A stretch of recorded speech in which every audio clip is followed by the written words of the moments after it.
हम आज बात करेंगे मोतिहारी विधानसभा की, जो 2005 से प्रमोद जी यहाँ के विधायक हैं। क्या विकास किए नहीं किए, तो हम रितु रंजन मैम से बात करेंगे, जो जन सुराज के पार्टी से एक संभावित उम्मीदवार के रूप में हो सकती हैं। शायद हो सकता है इन्हें भी टिकट जन सुराज की तरफ से मिल सकती है। तो मैम, आप एक जन सुराज यानी नई पार्टी के साथ आप जुड़े हैं, तो आपको क्या लगता है मोतिहारी के लिए आप कुछ बदलाव कर सकते हैं? बिल्कुल, मोतिहारी का बदलाव करना है, विकास करना है, तभी तो मैं इस फील्ड में आई हूँ। आपको लगता है कि हर एक विधानसभा क्षेत्र में 4 उम्मीदवार को एक संभावित उम्मीदवार के रूप में रजिस्ट्रेशन कराया गया है। हमको लगता है 4 से प्लस भी हो सकता है।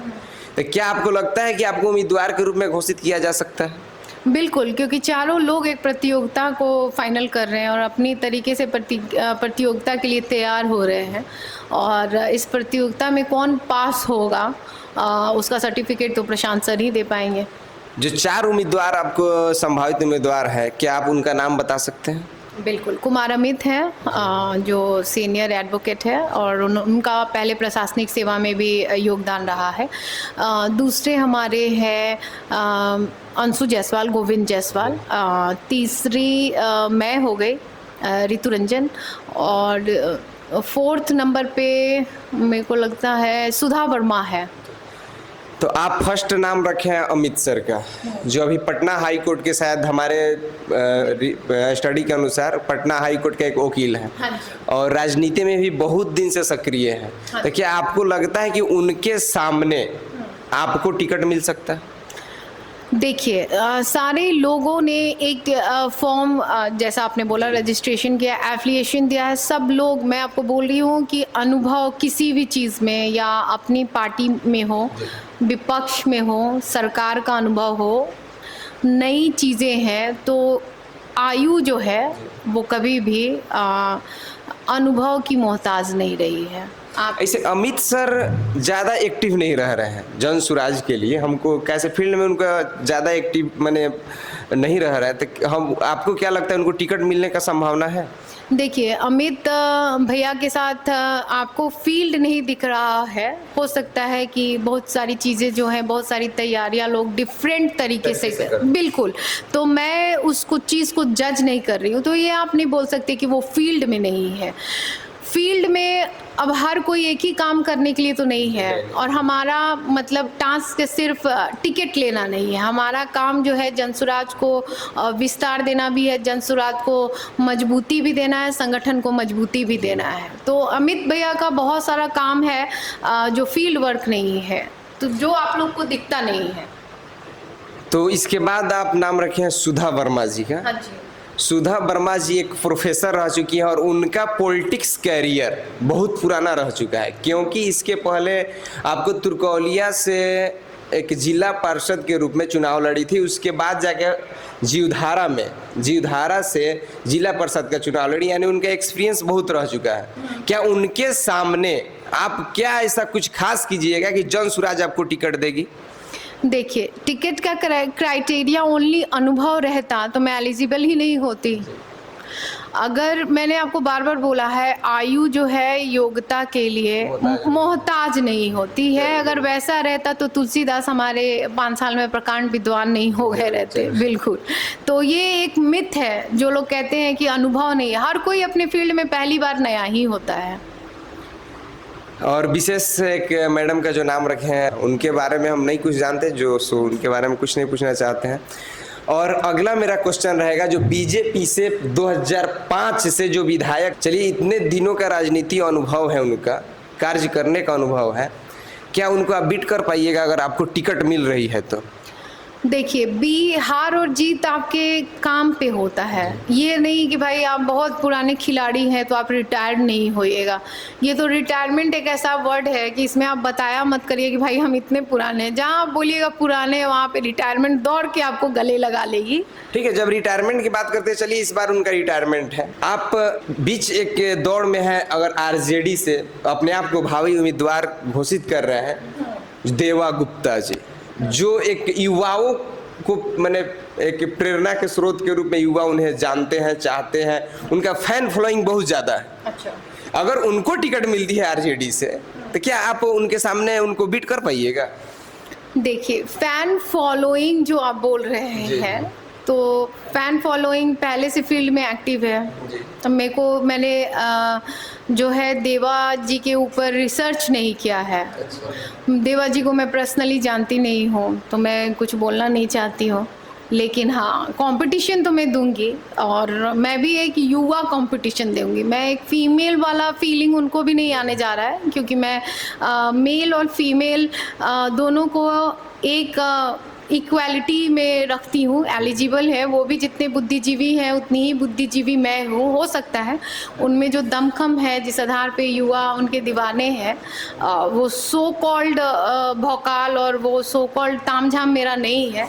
तो क्या सो कॉल्ड, हम आपको बार बार आपके बहुत सारे ऐसे वीडियो में देखे हैं कि भौकाल, ये भौकाल में होता क्या है? वही जो आप बोल रहे हैं कि बहुत सारा युवा फॉलोइंग है। वो तो समाज के बीच में एक 5 सालों से, ऐसे तो उनकी पत्नी मेयर है, प्रीति गुप्ता जी हैं, मेयर है 5 सालों से, तो उनको राजनीतिक का थोड़ा ज़्यादा ज्ञान है।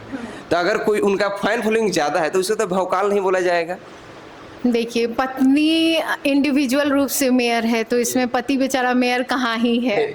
अगर किसी पत्नी को पहचान मिला है तो उस पति के शायद हो सकता है कि चेहरे पे या उनके एक सामाजिक कार्यकर्ता के रूप में उनके नाम पे कहीं हो सकता है मिला है पहचान। देखिए, आप लोग नारी को इतना कमजोर मत समझा करिए। प्रीति जी की जो जीत है वो प्रीति जी की मेहनत, प्रीति जी का नेतृत्व। मैम, हम मान रहे हैं कि उनके मेहनत से हुई है उनकी जीत, मगर नहीं, ये मैं कभी नहीं मानूंगी, किसी भी लेडीज के लिए नहीं मानूंगी, चाहे वो मेरे पक्ष में हो विपक्ष में हो।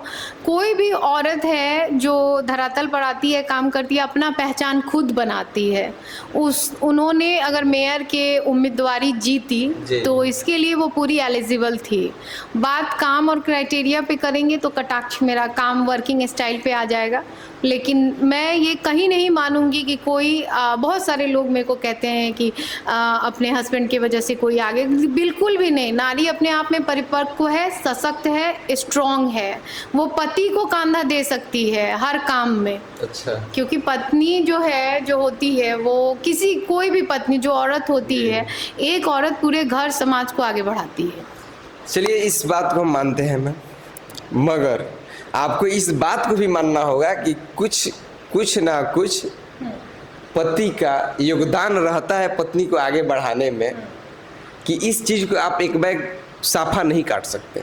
देखिए, पति का साथ बिल्कुल ज़रूरी है। बिल्कुल, पति और पत्नी एक ही सिक्के के दो पहलू होते हैं। तो साथ देना और पहचान बन जाना, ये दो डिफरेंट चीज़ है। सेम फील्ड में अगर दोनों राजनीति में है तो ये ऐसा, मैं as a self dependent lady, या जैसे वो सेल्फ डिपेंडेंट लेडी है, ये डिनाई कोई नहीं कर सकता। देखिए, बिल्कुल एक सशक्त औरत के पीछे एक प्रगतिशील पति, प्रगतिशील पिता, प्रगतिशील भाई, वो प्रगतिशील सोच के लोग जो होते हैं, 3-4 जो जेंट्स होते हैं, मर्द होते हैं, प्रगतिशील पिता, प्रगतिशील पति और प्रगतिशील भाई, तभी एक औरत जो है वो नेतृत्व करती है।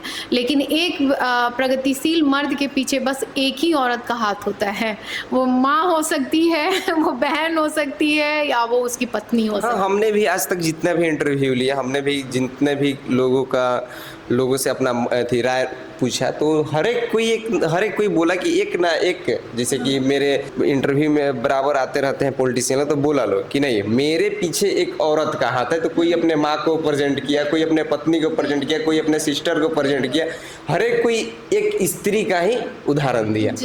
और इस चीज़ को आप भी रखें, तो इसके लिए धन्यवाद। नेक्स्ट मेरा क्वेश्चन है कि आप चलिए जीत जाते हैं मोतिहारी के लिए फर्स्ट काम, क्योंकि प्रीति गुप्ता का भी कार्य क्षेत्र मोतिहारी है, और आप भी अगर विधायक बनते हैं, एमएलए बनते हैं, तो आपका भी कार्य क्षेत्र मोतिहारी के अलावा आसपास के एरिया हो सकता है, बढ़ जाएगा।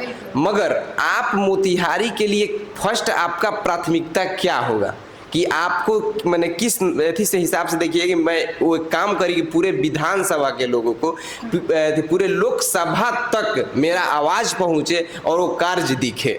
मेरा सबसे पहला मोटो रहेगा कि जितने सरकारी स्कीम्स हैं जिसमें लोगों को गवर्नमेंट्स के द्वारा, मेरी जब सरकार आएगी, पीके का जो विजन आएगा, पीके ने जो डिज़ाइन बनाया है विकास का। नहीं, वो पीके का डिजाइन और मोटिव छोड़िए, मैं बता तो रही हूँ, आप सुनते नहीं। नहीं भाई, आप पहले मैम आप उस उनका मोटिव छोड़िए, आप मैं हमें क्या इतना बोल रही हूँ? अपना आपका पहला कार्य क्या होगा ये बताइए। कार है, आप पहले पेशेंस रखिए। मेरा पहला कार्य वही है कि जो सरकारी स्कीम होता है वो अफसरशाही और भ्रष्टाचार की वजह से डायरेक्ट टू जनता नहीं पहुंचता है। ये तो बात है। तो आप सुनेंगे नहीं तो मैं बताऊंगी कैसे। जरूर। तो ये तो अभी लास्ट गवर्नमेंट क्या स्कीम चला रही है, लोगों तक पहुंच नहीं रहा है, क्या आंकड़ा है, उसका क्लियर कॉपी हमारे पास नहीं आता है। तो मेरी जब सरकार आएगी तो उस सरकार का जब मैं हिस्सा बनूंगी और उस समय जो मॉडल्स आएंगे, तो सबसे पहले रोजगार, सबसे पहले महिलाओं का विकास, महिलाओं को अपने पैर पे खड़ा अब होना। कितना विकास चाहते हैं महिलाओं को हर एक क्षेत्र में, जो नीतीश कुमार दे चुके हैं महिलाओं को। इसके पहले नीतीश कुमार से पहले आपको क्या लगता है किसी क्षेत्र में महिला का योगदान रहा हो? राजनीतिक क्षेत्र हो या कोई, आप कहीं भी जाइए, किसी भी क्षेत्र में जाइए, बीडीओ है, सीओ, बीपीएससी, यूपीएससी या किसी भी क्षेत्र में, क्या महिला को वहाँ पे जगह नहीं मिला? आपको क्या लगता है?